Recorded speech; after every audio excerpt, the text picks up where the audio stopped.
Good morning and welcome to Rising. I'm very excited about today's show, and I'm very excited to have Briahna Joy Gray back with me today. Hello, Briahna. Always good to be back in the chair next to you, Robby.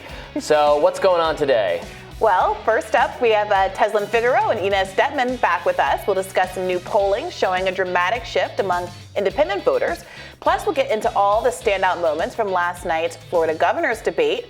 But first, the Washington Post reports that a group of 30 Democratic lawmakers on Capitol Hill are now calling on President Biden to abandon strategy on the war in Ukraine and instead pursue direct negotiations with Russia. In a letter sent to the White House and obtained by the Post, the lawmakers write, quote, "Given the destruction created by this war for Ukraine and the world, as well as the risk of catastrophic escalation, we also believe it is in the interests of Ukraine, the United States, and the world to avoid a prolonged conflict. For this reason, we urge you to pair the military and economic support the United States has provided to Ukraine with a proactive diplomatic push, redoubling efforts to seek a realistic framework for a ceasefire."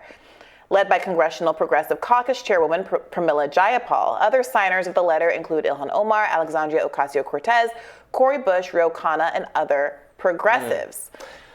So this was pretty exciting. I mean, credit where credit's due. I read the letter. I agree with it. It's what I've been hoping. Liberal, progressive Democrats who are not on board with a kind of hawkish foreign policy. I've been waiting for them to do something just like this. Some of their Republican counterparts have, in fact, signaled that they would like to, that there's not going to be a blank check. It's not going to be what the Biden administration has said, which is unlimited support no matter what, forever. Yeah, so it's Kevin McCarthy who told Punchbowl News that, I think people are going to be sitting in a recession and they're not going to write a blank check to Ukraine if Republicans come into power. And I think that that's obviously true. They're reading the tea leaves in a way that Democrats absolutely are not. Mm-hmm. And what's in this letter is the lowest possible bar. Yeah. They're not saying pull back aid, pull back weapons, sending weapons over there. All they're saying is, can you please pair the relief that we're sending to Ukraine with a diplomatic push, which is contrary to what we had learned about the NATO's efforts to basically discourage any kind of direct negotiation with Russia earlier this year. Now, given how moderate that letter is, you would think it was a non-issue, a non-news story, a total blip, right? But no. This is from the founder of the Daily Kos, a liberal online magazine. He tweeted, "This, by Rashida Tlaib, Ro Khanna, and other progressives, is unbelievably naive and stupid, asking for diplomacy with a murderous terrorist regime literally raping and pillaging through Ukraine. Biden tried diplomacy to prevent the war. Only overwhelming force will now end it."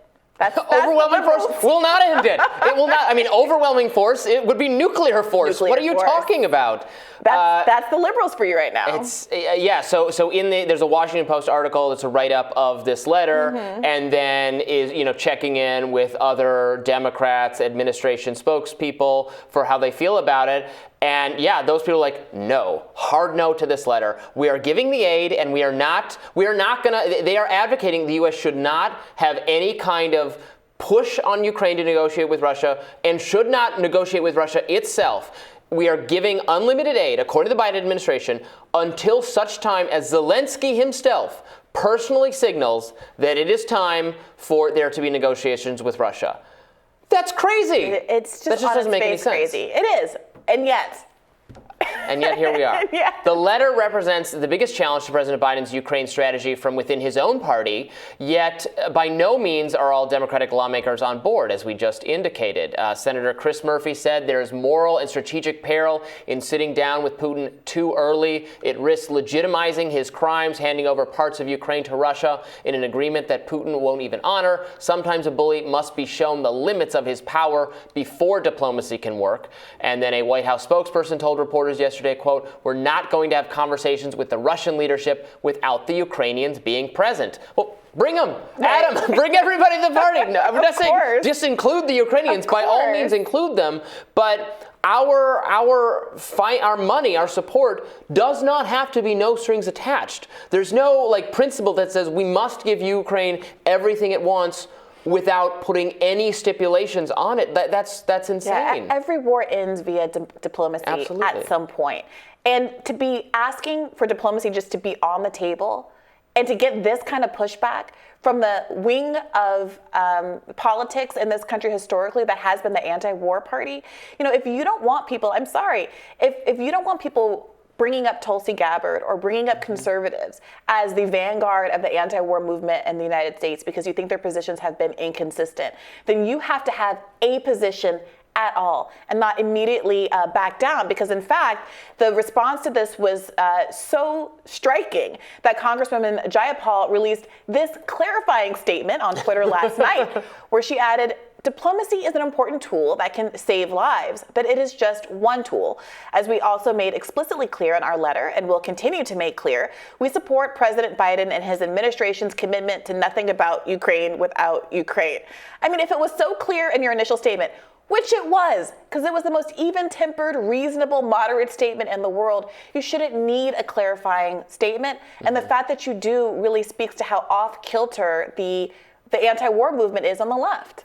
And I just don't understand this whole idea that, well, we can't let up the pain and the punishment we're visiting upon Russia. It's the Ukrainians who are doing that, and they are dying as well.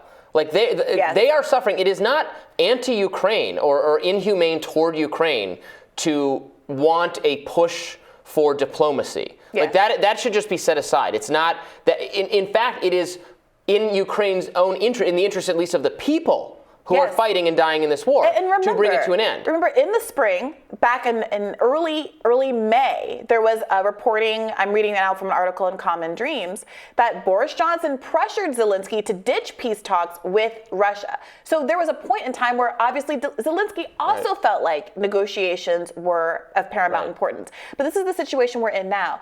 I guess Boris Johnson gets that it's okay to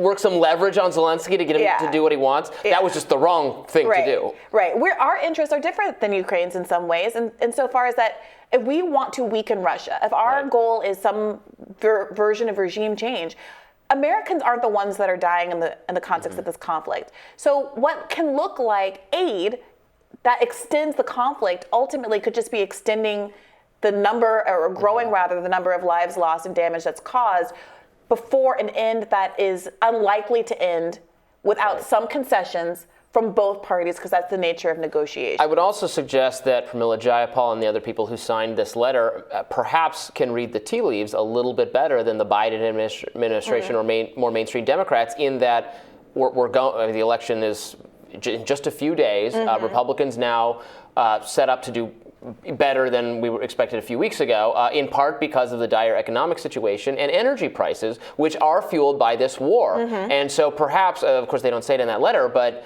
maybe they are thinking in the best, putting the best interests of the party in terms of its electoral prospects in a way that Biden himself is not. Or maybe some of maybe some of those protests, like the ones we saw at AOC's town hall last week, actually worked. Interesting. All right, I'll tell you what's on my radar coming up. Stay with us.